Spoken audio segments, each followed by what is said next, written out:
on Sky News. On Australia's business channel, this is Media Week. Hello, welcome to the program. Well, there was one big story dominating the media headlines this week, the public fistfight between Nine Entertainment CEO David Gyngell and Crown Chairman James Packer.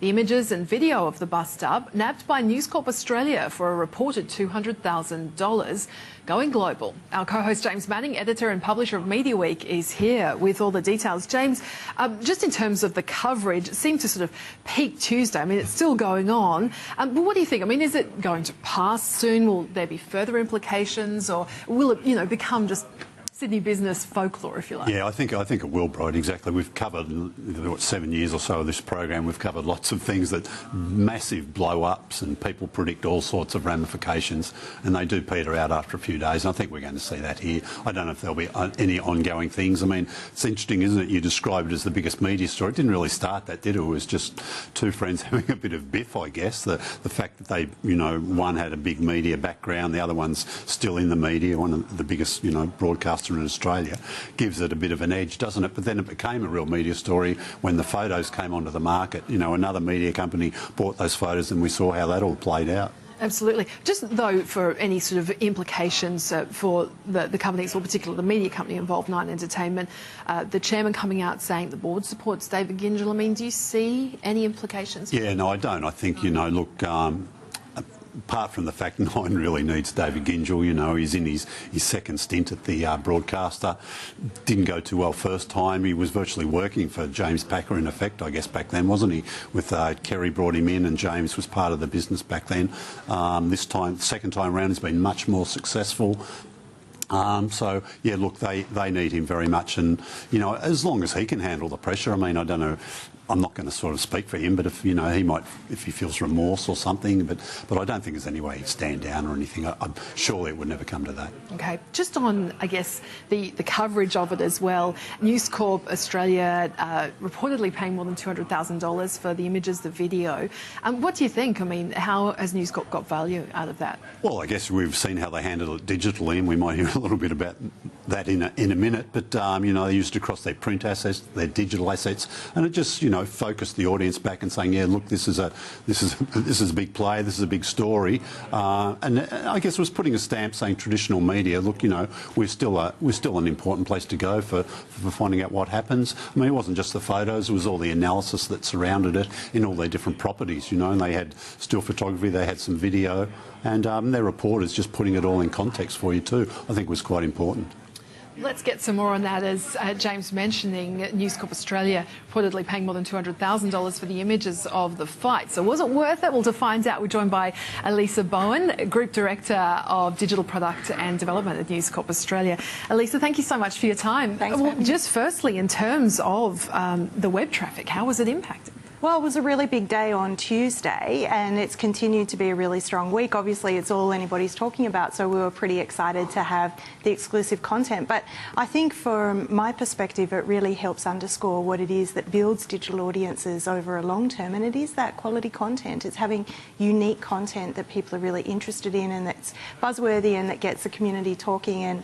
And we played it in a really good way, I think, starting out on Monday afternoon with a partial release of the content, full-blown, full-scale release through the print on Tuesday, and then following it up during the day on Tuesday with the video coverage as well. So for me, that was a really great case study on how to elongate the attractiveness of that story over the long term and really create a huge amount of buzz throughout the community. So we were very excited about the community's response and readers' response to that, and the story's still running.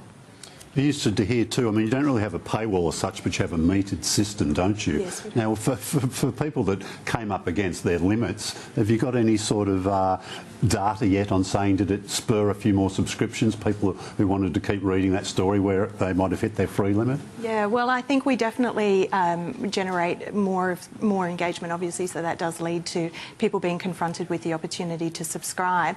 And I think that sort of spike in traffic, though, is not necessarily what we're particularly focused on doing over the long term. I think we want a really engaged audience that come to the Daily Telegraph or to the Herald Sun or to the Australian day in, day out, and they're the most valuable subscribers that we can acquire over the long term. But there's no doubt that we definitely had quite a bit of spike, and we had a lot of people who were coming to the Telegraph this week because of the content, or to the Herald Sun or to the Courier Mail, who might not otherwise have been regular users of the brand.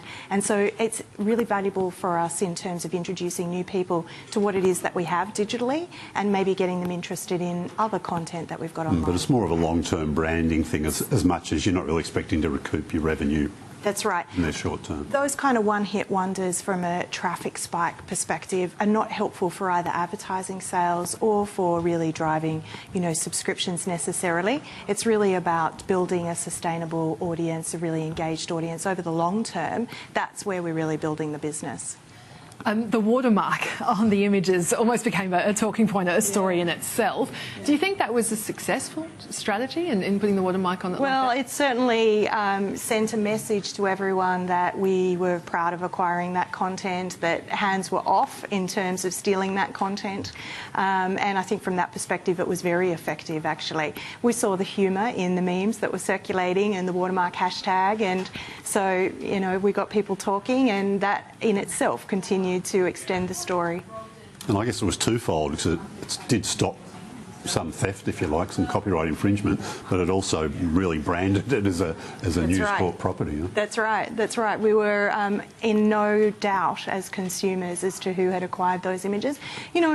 Running a news organisation and investing in content is a very expensive investment to make, and we're really proud of the content that we produce every day, not just the content that we acquire like this, but all of the content, and the journalists and the editors and the writers and the photographers that we invest in continuously. And it's really important to us that we protect their work, and we ensure that that it receives the value that it should.